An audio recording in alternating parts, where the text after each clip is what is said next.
There's a moment in history when the world stops pretending everything is manageable. We are living inside that moment right now. Not one crisis, not two. A convergence, a perfect engineered storm of colliding catastrophes that no single government, no international body, and no economic model is built to survive. Energy markets are fracturing. Trade systems are being dismantled in real time. Military confrontations are no longer theoretical. And the people who are supposed to warn you, they're already 3 steps behind. What you're about to hear is not analysis. This is the unfiltered reality of a world coming apart at the seams. Something happened in late February 2026 that most people registered as a headline, maybe a scroll past on their phone, perhaps a brief mention on the evening news before they moved on to something else. The United States and Israel launched coordinated airstrikes on Iran. And just like that, without a formal declaration, without a global summit, without the kind of preparation that history usually affords before civilizations reshape themselves, the world entered a new era, an era nobody voted for, an era nobody planned for, an era that now refuses to end. But here is what most people still do not fully understand. The strikes themselves were not the event. The strikes were the trigger. What followed was the event. And it is still unfolding right now, today, at a scale that the word crisis is genuinely too small to contain. Within days of those initial strikes, crude oil and oil product flows through the Strait of Hormuz plunged from around 20 million barrels per day before the war to a trickle. A trickle. And with limited capacity available to bypass that crucial waterway and global storage filling up rapidly, Gulf countries were forced to cut total oil production by at least 10 million barrels per day. Think about what that number means. 10 million barrels per day, removed, gone, from a global market that was already stretched thin, already operating with almost no buffer, already priced for a world where the energy kept flowing. The IEA's executive director called the combined impacts the greatest threat to global energy security in history. That is not commentary. That is not dramatic language from a talking head on cable news. That is the head of the International Energy Agency, an institution specifically created after the 1973 oil crisis to make sure something like this could never happen again, telling the world that this is worse than anything they were designed to handle. Read that again. The agency built to prevent energy catastrophe is saying this is the worst energy catastrophe in history. And here is where it gets deeper. Because this did not begin in February 2026. The conditions for this moment were being assembled for years, layer by layer, like explosive charges being placed in the foundations of a building, while the tenants above continued going about their lives. The architects of this crisis did not sit in any single room. They were everywhere, in trade ministries and military planning offices, in the boardrooms of commodity traders, in the corridors of fractured multilateral institutions. What appeared to the public as a collection of separate, unrelated tensions was, in reality, a single interconnected system drifting toward a breaking point at a speed that those with access to the real data found deeply alarming. The World Economic Forum's Global Risks Report 2026 found that geoeconomic confrontation had emerged as the top risk for the year, selected by 18% of surveyed experts as the single biggest threat likely to trigger a global crisis. State-based armed conflict followed immediately in second position. What that report described in January 2026 was a world that had not yet crossed the threshold. By March, the threshold had been crossed. By April, the world was standing in territory that economic models had previously only explored as theoretical worst-case scenarios. Not anymore. Now pay close attention, because what happens to energy prices does not stay in energy markets. It travels. It compounds. It multiplies through every layer of a modern interconnected economy, like electricity through a conductor. By the end of March 2026, the Brent crude price had increased by approximately 65%. That is $46 per barrel, recording its highest monthly rise ever. Oil prices surged after the outbreak of conflict, and the near-total disruption of shipping through the Strait of Hormuz, 65% in a single month. For context, the oil shock of 1973 that caused widespread recession, fuel rationing, and political upheaval across the Western world involved a price increase of roughly 70%. But that happened over several months. This happened in weeks. The speed alone is historic. The speed is what turns a crisis into a catastrophe. The World Bank projected a 24% surge in energy prices for 2026, with Brent crude averaging $86 per barrel. But that was the baseline scenario, a scenario that assumed some degree of stability would return. In the prolonged conflict scenario, prices were projected to remain between $95 and $115 per barrel. And here is where it gets worse, because expensive oil does not just mean expensive gasoline, it means expensive everything. Fertilizer costs spiked 31%, threatening to push up to 45 million more people toward acute food insecurity. 45 million people. That is not a statistic you can absorb in one reading. That is 45 million human beings who, because of a war fought with missiles and airstrikes in the Persian Gulf, now face a real and immediate risk of not having enough food. The food crisis is not a separate event from the energy crisis. It is the energy crisis arriving at the dinner table. For fuel importing economies, the effect of the Strait of Hormuz closure is that of a large, sudden tax on income. Energy importing economies in Africa, the Middle East, and Latin America are feeling the strain from higher import bills on top of already limited fiscal space and external buffers. In Asia's large manufacturing economies, higher fuel and power bills are raising production costs and squeezing purchasing power. In some countries, balance of payments pressures are already weighing on currencies. This is the mechanism of transmission that mainstream analysis keeps glossing over. The pain is not staying in the Middle East. It is radiating outward in concentric circles, and the further from the center you sit, often the less equipped you are to absorb the impact. But let's step back, because there is another layer to this story that the energy crisis is overshadowing. And in many ways, this second layer is what made the world so unprepared for the first. Before the bombs fell in February, before the strait was closed, before oil markets went into historic shock, the world's trade architecture was already under unprecedented assault. The global tariff war of 2025 to 2026 has become the most significant upheaval in international trade policy since the aftermath of World War II. It has raised consumer prices, disrupted supply chains, and reshaped trade flows across every major economy. This is not a trade dispute. This is a structural transformation of how the global economy is wired, and it was already causing serious damage before the Iranian war added its accelerant. According to the Thomson Reuters Global Trade Report, tariff volatility has fundamentally reshaped the trade landscape, with supply chain concerns doubling year over year as companies scramble to adapt to unprecedented regulatory complexity and cost pressures. 72% of trade professionals identified U.S. tariff volatility as the most impactful regulatory change, a dramatic increase from just 41% the previous year. That is not evolution. That is dislocation. Nearly 3/4 of the people whose job it is to move goods across borders are saying that the rules of the game have changed so fast, so dramatically, that they are struggling to keep up. And when the people who manage global trade are struggling to keep up, the consequences are felt in warehouses and on retail shelves and in factory output and eventually in unemployment numbers. Here is what that actually means in practice. Despite higher tariffs, global trade did not collapse in 2025. Instead, it was rerouted. United States to China trade fell by 12.3%, but trade from the United States to the rest of the world increased by 32.3%, and China to the rest of the world grew by 22.9%. Trade rerouting sounds almost manageable when you read it as a statistic, but the reality of what it means is less comfortable. Supply chains that took decades to build, optimized down to the smallest detail, calibrated for efficiency and speed, are being torn apart and reassembled in real time. And that process is neither smooth nor cheap. Around 18,000 new discriminatory trade measures have been introduced since 2020. Technical regulations now affect roughly 2/3 of global trade. Foreign direct investment in tariff-exposed and global value chain-intensive sectors was projected to fall by 25% for 2025, with textiles, electronics, and machinery among the most affected sectors. 25% decline in foreign direct investment in the sectors that employ the most people. This is not a market correction. This is a structural withdrawal of capital from the productive engine of the global economy. And then there is the issue that informed sources have been describing as the single most dangerous long-term vulnerability in the entire system, one that the energy crisis and the trade war have both now made dramatically more visible and dramatically more dangerous.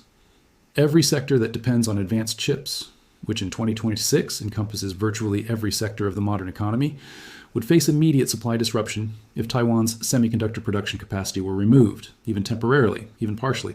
The military and diplomatic responses of the United States, Japan, Australia, South Korea, and other partners under Quad and AUKUS frameworks would add sanctions and trade flow disruptions on top of the direct production shock, creating a cascading global economic event of the first order.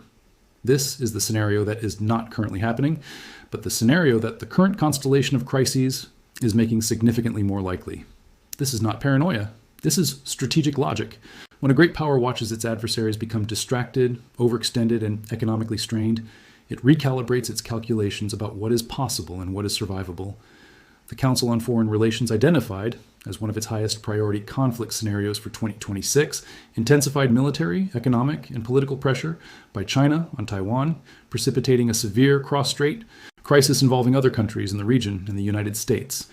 That warning was issued before the Iranian war consumed global attention and before Western military assets were repositioned in the Persian Gulf. The question that informed analysts are now asking is not whether Beijing is watching. Of course, Beijing is watching. The question is what Beijing is calculating. This is not chaos, this is strategy. Multiple strategies, in fact, running simultaneously, feeding off each other, each one making the others more dangerous. Because here is the deeper structure of what is happening that most coverage is missing entirely. The world is not experiencing a series of independent shocks. It is experiencing the simultaneous fracturing of three systems that were all built on the same foundational assumption: that global cooperation, global trade, and global stability were durable enough to absorb any single disruption. What happens when all three fracture at once? What happens when the energy system, the trade system, and the security system all come under existential pressure in the same 12-month window? Despite major trade disruptions and policy uncertainty, the pre-conflict global growth forecast for 2026 had been set at 4%. War in the Middle East has halted that momentum. The closing of the Strait of Hormuz and serious damage to critical facilities in a region central to global hydrocarbon supply raise the prospect of a major energy crisis should hostilities continue. 3.4% growth was the baseline before the war. And now the IMF itself is using language like the prospect of a major energy crisis, not the possibility, not the theoretical risk, the prospect, the live, active, forward-looking prospect. The 2026 Iran war has echoed the 1970s energy crisis through acute supply shortages, currency volatility, inflation, and heightened risks of stagflation and recession. Stagflation. That word should land with weight, because anyone who remembers or has studied what stagflation does to an economy knows that it is one of the most politically destabilizing economic conditions a modern state can face. It is the condition where rising prices and economic stagnation hit simultaneously, where the tools designed to fight inflation make unemployment worse, and the tools designed to fight unemployment make inflation worse. There is no clean exit from stagflation. There is only management and damage and time. Now let's talk about who is absorbing the most damage from these converging forces, because the impact is not evenly distributed, not even close. Europe's share of LNG imports from Qatar fell to 6% in the first quarter of 2026, with the effective closure of the Strait of Hormuz from early March limiting exports. The most vulnerable countries are Italy, which imported 33% of its 2025 LNG supply from Qatar, followed by Poland at 25% and Belgium at 16%. The war in Iran has pushed up European gas prices, causing electricity price spikes in countries where gas often sets the marginal power price, such as Italy and Germany. Italy and Germany, two of the largest economies in the European Union, two of the industrial anchors of the continent's manufacturing base. When their energy costs spike, their production costs spike, their competitiveness drops, and eventually their social stability comes under pressure. In the United States, the tariff war has produced a paradox. The trade deficit has declined for 10 consecutive months, a stated policy goal, but factory employment has also fallen. Inflation is running above the Federal Reserve's 2% target. U.S. gasoline retail prices have climbed sharply, compounded by the Middle East conflict. The average American household is paying more for cars, appliances, electronics, and food, while the labor market has weakened to the point where monthly job growth averages just 17,000, a rate that would have signaled crisis in earlier eras. 17,000 jobs per month, in an economy of 330 million people. This is not a soft landing. This is not a controlled slowdown. This is an economy that achieved the policy goals on paper, while the people living inside it are experiencing something very different from success. And here is what the real story is, the story beneath the story, that connects all of these threads into a single coherent picture. The world built the last 80 years of prosperity on a set of assumptions that are now being simultaneously invalidated. The assumption that energy would flow freely through international waterways.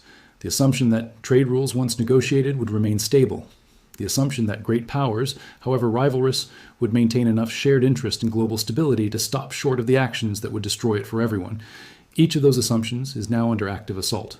And the systems built on top of those assumptions, financial markets, supply chains, geopolitical alliances, development models for the global south, are all now being stress tested in ways they were never designed to survive. The world is approaching an inflection point where discontinuity, war, financial crisis, or natural disaster, buries the post-Cold War era and ushers in a new, unknowable order. The doomsday clock began 2026 at just 89 seconds to midnight. 89 seconds. That is the assessment of the Bulletin of the Atomic Scientists. The people who have been measuring civilizational risk since the dawn of the nuclear age, 89 seconds to midnight, the closest it has ever been in history. What most people are not seeing is that the convergence of these crises is not just adding up, it is multiplying. Each crisis weakens the institutional capacity to respond to the next. When energy prices spike, governments face fiscal pressure that limits their ability to respond to food insecurity. When trade systems fracture, the supply chains needed for rapid crisis response break down.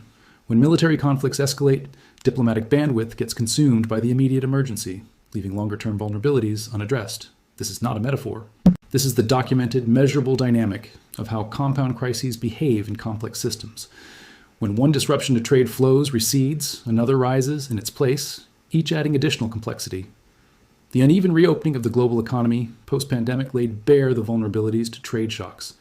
In 2025, the heads of the Hydra rose faster than firms could tackle them, adding greater volatility and uncertainty, causing hesitation and paralysis on large investment decisions, including hiring.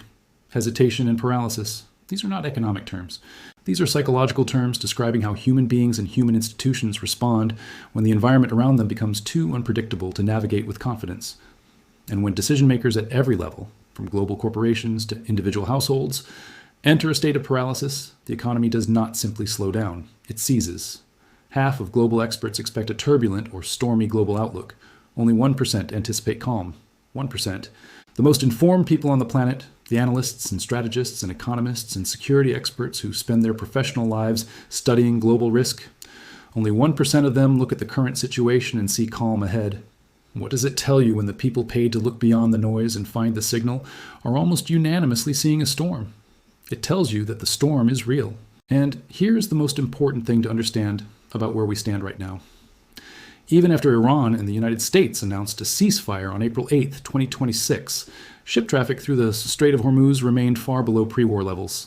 Think about what that means. A ceasefire was announced. The shooting stopped, at least officially. And yet, the waterway that carries 20% of the world's oil, that carries 20% of global liquefied natural gas, that serves as the jugular vein of the modern energy economy, it has not recovered. The ships are not coming back at the rate they left. The insurers are not writing policies at the rates they did before. The captains and the shipping companies are not betting their vessels and their cargo and their crews on the idea that the conflict is truly over. Because what they know, what informed sources with access to the actual operational data know, is that a ceasefire is not a resolution. It is a pause. It is two parties stopping, not because the underlying conflict has been resolved, but because the immediate costs of continuing became too high. The conditions that created the conflict have not changed. The strategic interests that drove both sides to confrontation have not been renegotiated. The proximate triggers have been silenced, but the structural tensions remain fully loaded.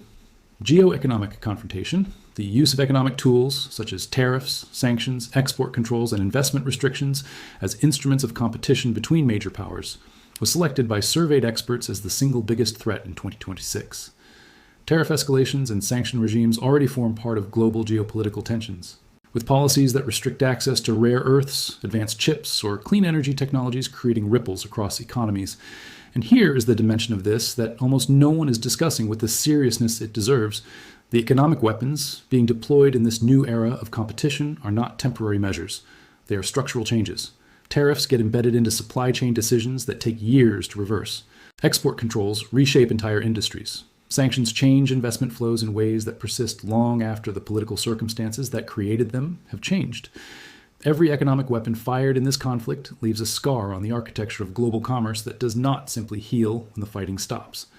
In a world already weakened by rising rivalries, unstable supply chains, and prolonged conflicts at risk of regional spillover, geoeconomic confrontation carries systemic, deliberate, and far-reaching global consequences, increasing state fragility. State fragility. That is the phrase that should anchor everything else in this analysis. Because what happens to governments, to states, when they face simultaneous economic pressure, energy insecurity, food inflation, unemployment, and eroding institutional trust? History answers that question with uncomfortable consistency. States that become fragile become unpredictable. States that become unpredictable generate the conditions for the kind of political upheaval that makes every other crisis harder to manage. Businesses should be prepared for shipping interruptions and increased insurance costs as moderate-level incidents threaten an escalation. Triggers heightening the risk of a limited escalation in 2026 include assertive joint maritime patrols, a buildup of perceived military infrastructure on reclaimed land, and unilateral energy exploration projects in disputed waters. These are the tripwires. These are the pressure points where the next escalation could ignite. And they are not hypothetical. They are actively contested spaces, with military assets in close proximity, with hair-trigger rules of engagement, with decision-making chains that are compressed by technology into windows of seconds rather than minutes. This is what a severe threat that will not let up actually looks like from the inside. Not a single dramatic moment. Not a single enemy with a single plan. A convergence, a system of interlocking pressures that reinforce each other, that block each other's exits, that eliminate the breathing room that crisis management requires. The energy shock pressures the trade system. The trade war weakens the economic capacity to absorb the energy shock. The geopolitical competition prevents the multilateral coordination that could soften both. And the multilateral system that should be managing all of this is itself in crisis.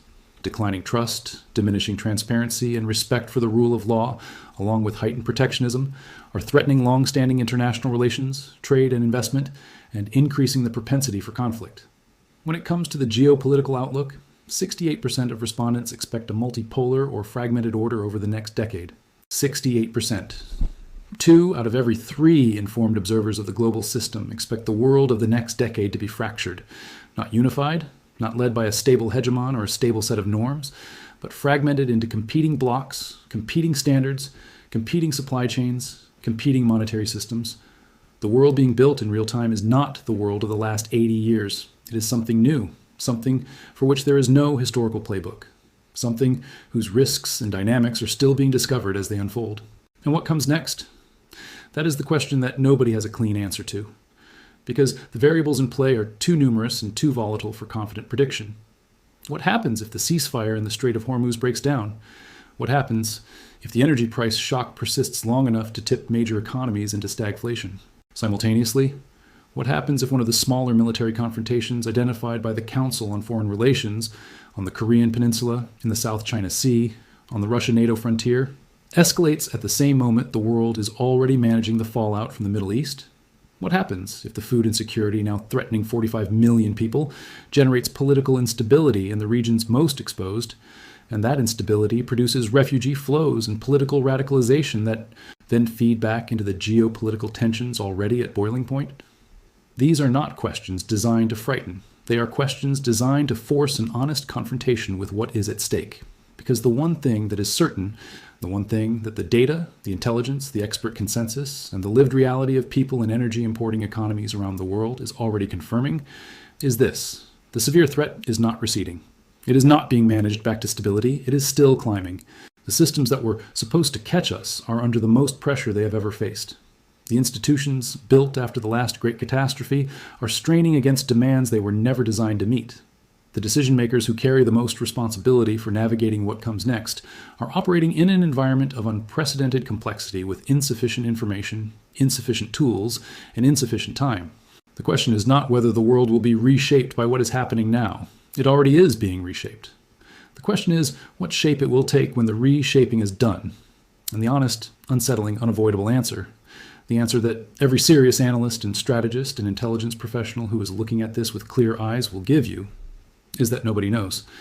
What they do know is that the forces now in motion are large enough to be historic, that the convergence of these crises is unprecedented in speed and scope, and that the margin for error, the space between the world we have now and something far more dangerous, is shrinking, not gradually, not slowly, fast.